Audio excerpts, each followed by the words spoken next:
নমস্কার। আজকে আমি গতকালকের যে ধর্না হয়েছিল সেই ধর্নার ব্যাপারে কিছু কথা বলতে বাধ্য হইলাম, কারণ সেগুলো আমাদের দায়িত্ব হলো আমরা এই কথাগুলো মানুষের সামনে তুলে ধরা।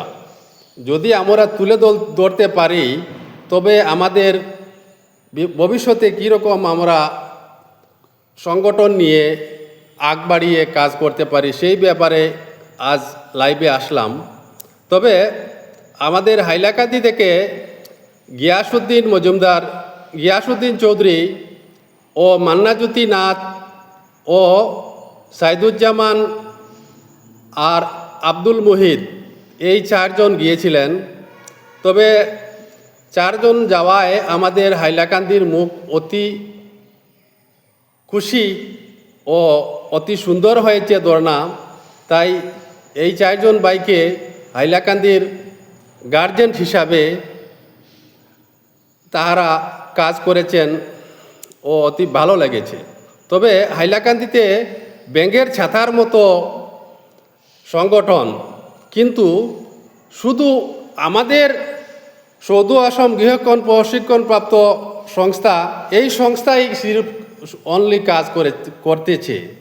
এইরকম অন্যায় হাইলাকান্দি ডিস্ট্রিক্টের মধ্যে আর কখনো দেখি নাই। কারণ সংগঠন নিয়ে নিজের স্বার্থে নিজে কাজ করতেছেন, কিন্তু সবার যে কাজ সেইগুলি কাজ কেউ করতে যান নাই। সৌদু আসাম গৃহরক্ষী প্রশিক্ষণপ্রাপ্ত সংস্থা, যেই সংস্থাতে আমাদের এই চারজন ভাই একই সংস্থার মানুষ, কোথায় গেল ন্যাশনাল সংস্থা, গৃহরক্ষী কল্যাণ সংস্থা? এই দুইটা সংস্থা কোথায় গেল? সেই দুই সংস্থার লোক কোথায় গিয়েছেন? আপনারা আজকে এত ইম্পর্ট্যান্ট কামের সঙ্গে জড়িত কেউ কিসের জন্য থাকেন না?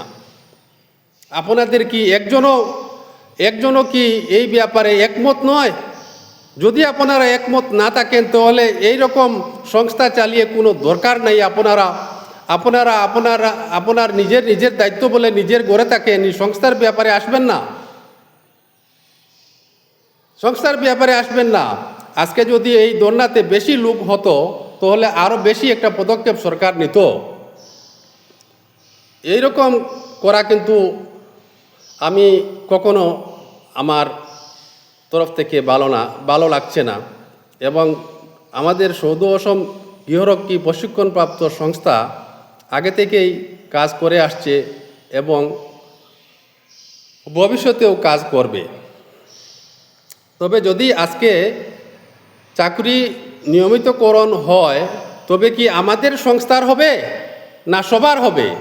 সেগুলি আমরা মাথায় রেখে আগামী দিনের জন্য প্রস্তুত হতে হবে।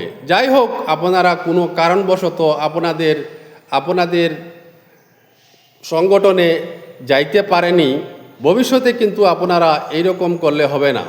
এইরকম করলে আপনাদেরকে ধিক্কার জানাই। সেকেন্ড টাইম যাতে এইরকম না হয়।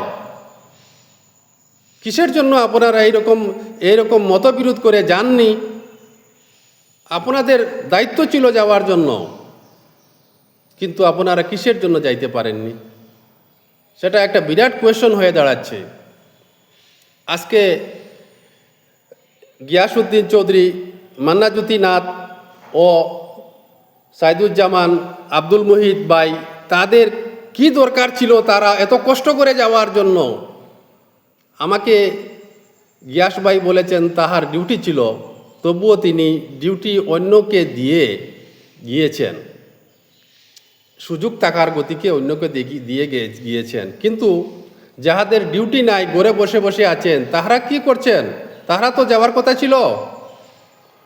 এইরকম করা কিন্তু ন্যায়সঙ্গত নয়।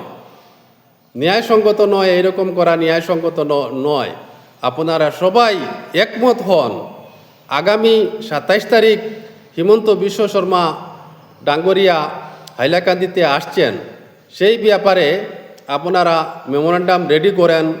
এক সংস্থা থেকে একটি মেমোরান্ডাম রেডি করে 3 সংস্থা গৃহরক্ষী কল্যাণ সংস্থা, আসাম গৃহরক্ষী প্রশিক্ষণপ্রাপ্ত সংস্থা, ন্যাশনাল গৃহরক্ষী সংস্থা, 3 সংস্থা থেকে 3টি মেমোরেন্ডাম দেওয়ার জন্য আপনাদেরকে আমি অনুরোধ জানাইতেছি।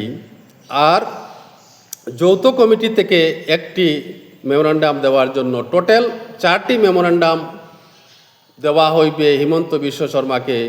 আপনারা একমত হন, কারণ একটি যদি আমরা দেই তাহলে একটি যে কাজ হবে, আর 4টি দিলে আমার মনে হয় সবার চোখে আসবে।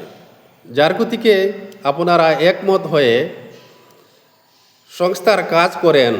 সংস্থার কাজ না করলে আমরা কখনো আগ বাড়িয়ে যেতে পারবো না। তাই আমি সবাইকে ধন্যবাদ জানিয়ে, শুভকামনা জানিয়ে আজকের এই লাইভ থেকে বাহির হচ্ছি। ধন্যবাদ।